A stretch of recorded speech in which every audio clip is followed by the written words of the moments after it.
నమస్తే. ప్రముఖ అడ్వకేట్ నాగేశ్వరరావు పూజారి గారు ఉన్నారు. మాట్లాడదాం. సార్ నమస్కారం.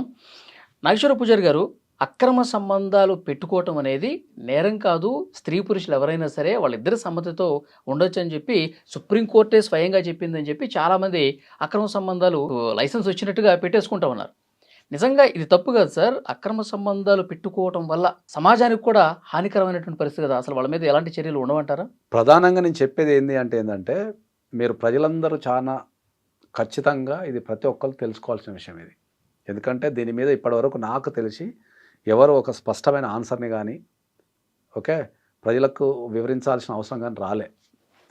సో ఇప్పుడున్న ప్రజలు ఎవరైతే మన తెలుగు రాష్ట్రాల్లో ఉన్న ప్రజలు ఎవరైతే ఏమనుకుంటున్నారంటే ఏంటంటే సుప్రీంకోర్టు అనేది అక్రమ సంబంధం పెట్టుకోవడం తప్పు కాదు, కాబట్టి అక్రమ సంబంధాలకు లైసెన్స్ ఇచ్చేసినాము, అక్రమ సంబంధాలని సక్రమ సంబంధాలే, ఎవరితోనే తిరగచ్చు, కేసు పెట్టడానికి లేదు చెప్పింది అని చెప్పి ప్రతి ఒక్కరు అనుకుంటున్నారు. ఓకే, ఇక్కడ ప్రాబ్లం ఏమవుతుంది అంటే ఏంటంటే జనాలకు చట్టాల మీద అవగాహన లేకపోవడము, లేకపోతే జనాలకు నచ్చింది తీసుకోవడము, లేకపోతే దాన్ని వివరించడానికి సరైన వ్యక్తులో వ్యవస్థలో లేకపోవడంతో ఎవరి ఊహలకు వాళ్ళు చట్టాన్ని ఊహించేసుకుంటున్నారు. ఓకే, పైగా సుప్రీంకోర్టు చేస్తున్నారు. అదే అంటున్నా, సుప్రీంకోర్టుని అడ్డం పెట్టుకొని అక్రమ సంబంధాలు కేసు పెట్టడానికి లేదంట అని చెప్తున్నారు. ఇక్కడ చాలా స్పష్టమైన విషయం ఏంటి అంటే సుప్రీంకోర్టు ఎప్పుడు కూడా అక్రమ సంబంధాలన్నీ సక్రమ సంబంధాలే అని చెప్పలే. చాలా జాగ్రత్తగా నేను జడ్జిమెంట్ని ఒక 200 సార్లు చదివిన నేను. అక్రమ సంబంధాలు అన్నీ లీగలే అని ఎక్కడా చెప్పలేదు. ఇది ఫస్ట్ అందరూ అర్థం చేసుకోవాల్సింది. రెండోది వచ్చేసి సుప్రీంకోర్టు చెప్పింది ఏంటంటే మనకు ఐపీసీలో 497 అనే సెక్షన్ ఉంది. ఐపీసీలో 497 అనే సెక్షన్ ఉంది. ఆ సెక్షన్ ఏం చెప్తుంది? అడల్టరీ గురించి చెప్తుంది. అడల్టరీ అంటే ఏంటంటే పెళ్ళైన తర్వాత భార్య కానీ భర్త కానీ వేరే వ్యక్తులతో అక్రమ సంబంధాలు పెట్టుకుంటే ఏం చేయొచ్చు అనేది ఆ సెక్షన్ చెప్తుంది. దాంట్లో జనరల్ ఈక్వాలిటీ లేదు. జనరల్ ఈక్వాలిటీ లేదంటే ఏంటంటే అక్రమ సంబంధం కనుక భార్య పెట్టుకుంటే శిక్షించవచ్చు, భర్త పెట్టుకుంటే శిక్షించద్దు అన్న టైపులో ఉంది అది. సో అది జనరల్ ఈక్వాలిటీ లేదు కదా. అవును, మరి జనరల్ ఈక్వాలిటీ లేనప్పుడు అక్రమ సంబంధం అనేది భార్య పెట్టుకోవచ్చు, భర్త పెట్టుకోవచ్చు కదా. మరి పెట్టుకున్నప్పుడు శిక్షిస్తే ఇద్దరిని శిక్షించాలా, అంతేగా. శిక్షించకపోతే ఇద్దరిని శిక్షించద్దు. కాబట్టి జనరల్ ఈక్వాలిటీ అనేది లేదు. కాబట్టి ఈ 497 అనే సెక్షన్ని మేము తీసేస్తున్నాము అన్నారు, అంతే. సుప్రీంకోర్టు చెప్పింది ఏంది? 497 అనే సెక్షన్ని జెండర్ ఈక్వాలిటీ లేదు కాబట్టి, ఆడవాళ్లకు మగవాళ్లకు సమానంగా లేదు కాబట్టి మేము ఈ 497 అనే సెక్షన్ని మేము తీసేస్తున్నాము అని మాత్రమే చెప్పింది సుప్రీంకోర్టు, అంతే. తప్ప అక్రమ సంబంధాలన్నీ లీగలు, పెళ్ళైన వ్యక్తులు ఎవరితోనే తిరగచ్చని చెప్పలా. కాకపోతే మన జనాలకు అది బాగా ఇష్టం కాబట్టి దాన్ని మార్చేశారు సార్. వాళ్ళకి ఇష్టం కదా అది. ఇప్పుడు వాళ్ళకి స్త్రీ పురుషులు ఎవరు కూడా వాళ్ళిద్దరు సమ్మతం ఉంటే వాళ్ళు మేజర్లు అయితే హ్యాపీగా వాళ్ళు ఉండొచ్చు, తప్పు కాదు అని అనుకుంటున్నారు అందరు. ఇంకా అదే అంటున్నా, పెళ్ళైన వాళ్ళ గురించి మాట్లాడదాం. ఇప్పుడు మీరు చెప్పిన దాంట్లో 2 ఉన్నాయి. స్త్రీ పురుషులు మేజర్లు అయి ఉండి రిలేషన్షిప్లు ఉండడం వేరేది. ఇది ఓన్లీ పెళ్ళైన దంపతులలో ఎవరో ఒకరు అక్రమ సంబంధాలు పెట్టుకుంటే ఏందనేది మన టాపిక్. ఓకే, సో దాంట్లో వీళ్ళు ఏమనుకుంటున్నారు అంటే పెళ్ళైన వ్యక్తులు ఎవరితోనే తిరగచ్చు అనేది బాగా సోషల్ మీడియాలో కానీ చెప్పేవాళ్ళు కానీ చెప్పడం ద్వారా అందరికి ఏం అలవాటు అయింది ఏంటంటే పెళ్ళైన వ్యక్తులు అక్రమ సంబంధాలు పెట్టుకుంటే ఏం చేయలేరు అనేది అలవాటైపోయి దాన్నే బాగా ప్రచారం చేసేసింది.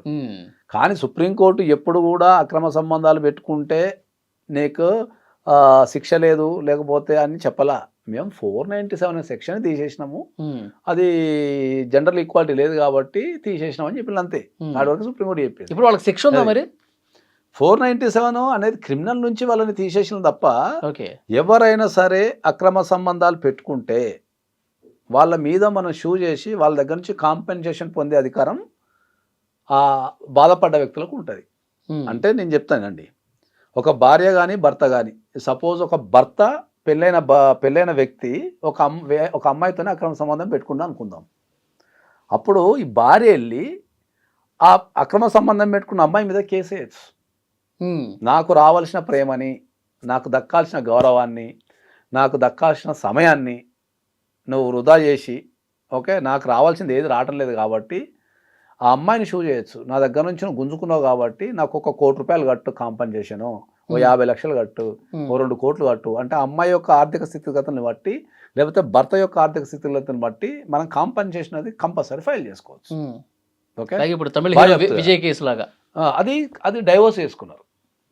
ఒకవేళ ఒక వ్యక్తి అక్రమ సంబంధం పెట్టుకుంటే ఆ వ్యక్తితో జీవించద్దు అనుకుంటేనేమో మనము డైవోర్స్ చేసుకోవాలి. డైవర్స్. లేదు ఆ వ్యక్తి అక్రమ సంబంధం పెట్టుకున్నాడు, ఆ వ్యక్తిని మార్చాలా.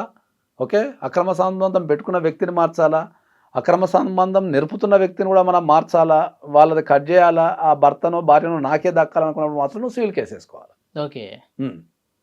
సివిల్లో పోయి ఎవరైతే అక్రమ సంబంధం పెట్టుకున్నారో, ఎవరితోనైతే పెట్టుకున్నారో వాళ్ళ మీద పోయి మనం సివిల్ కేసు వేసి వాళ్ళ దగ్గర నుంచి మనం 100% కాంపన్సేషన్ పొందొచ్చు. కాబట్టి నేను ఏం చెప్తున్నా అంటే ఏంటంటే అక్రమ సంబంధాలు పెట్టుకోవడం అనేది నేరం, శిక్షార్హులు by civil, not criminal. Okay, మోరల్గా అయితే నేరం. కాబట్టి మీరు అక్రమ సంబంధాలు ఎవరైనా పెట్టుకుంటే మీరు అధైర్యపడకండి, వాళ్ళని శిక్షించచ్చు. నేరం కింద ప్రూవ్ అయితే ఎన్ని సంవత్సరాలు సార్? అసలు కాదు, కాంపన్సేషన్ వస్తుంది మనకు. కాంపన్సేషన్ ఓన్లీ ఓన్లీ జైలుకి పంపించడం అట్లా ఏముండదు. దానికే కదా ఇప్పుడు జైలు లేదనే కదా అందరు రెచ్చిపోయేది. By civil jail police station లేదు అనేదే కదా అందరు రెచ్చిపోయి దాన్ని అడ్వాంటేజ్ తీసుకొని మమ్మల్ని పోలీసు వాళ్ళు ఏం చేయలేరు లేకపోతే చట్టం ఏం చేయలేని తిరుగుతున్నారు. కానీ ఓకే, సరైన అడ్వకేట్ ఉంటే అక్రమ సంబంధం మీద కూడా కేసేసి ఎవరైతే అక్రమ సంబంధం పెట్టుకోవడం వల్ల ఎవరైతే లాస్ అయినో ఆ భర్త కానీ భార్య కానీ షూ చేయొచ్చు వాళ్ళ మీద. ఓకే, షూ చేసి పైసలు తీసుకోవచ్చు.